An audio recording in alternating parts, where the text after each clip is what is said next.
It seems the answer to who invented the world's first microphone would have two words, a first name and a last name. However, as often happens in engineering and discovery, three different people claim the microphone as their independent invention, and it took a Supreme Court ruling to settle the dust. In this video, we're going to uncover the truth behind who invented the world's first microphone and when it actually happened. Let's get into it.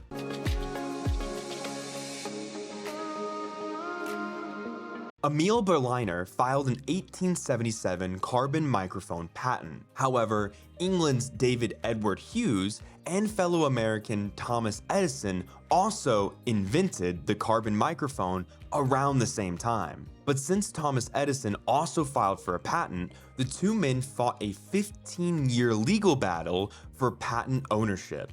Emil had demonstrated his discovery a year before filing, so he claimed Edison stole his ideas.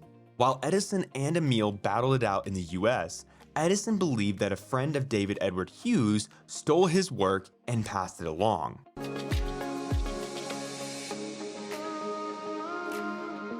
We don't know if the three men ever went to fisticuffs, but their heated exchange played out on the world stage through Edison lashing out in the press at both Hughes and the supposed pilcher. He charged both men with plagiarism, piracy, and the abuse of confidence. Both private and public letters of accusation and rebuttal flew between the three men.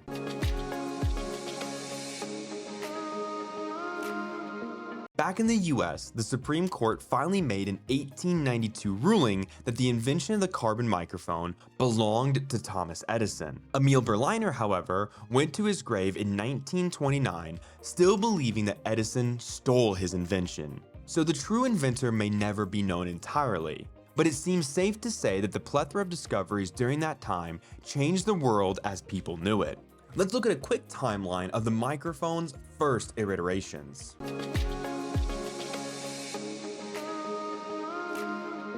The earliest way that large crowds heard a speaker was through acoustic megaphones or speaking tubes. There are 5th century BC examples from Greece of theater masks having horn-shaped openings to amplify actors' voices inside amphitheaters.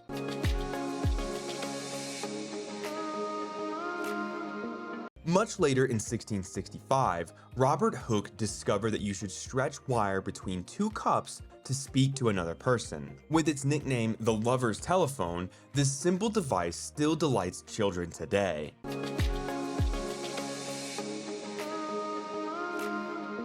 Antonio Musi created a dynamic microphone in 1856.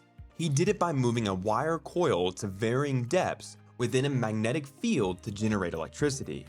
Telephone technology used this microphone method in its beginnings.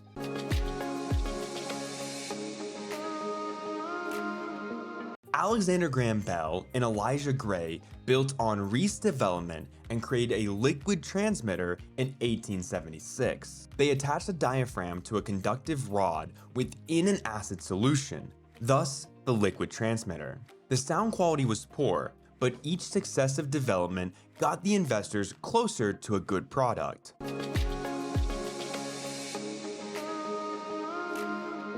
The year after Bell and Gray developed the liquid transmitter and telephone, Emil Berliner improved their design. He added a stretched metal diaphragm and an adjacent steel ball in 1877. And then he proceeded to demonstrate his inventions before submitting a patent application. We do know that regardless of the rift between the three inventors, Edison did go on to refine the carbon microphone.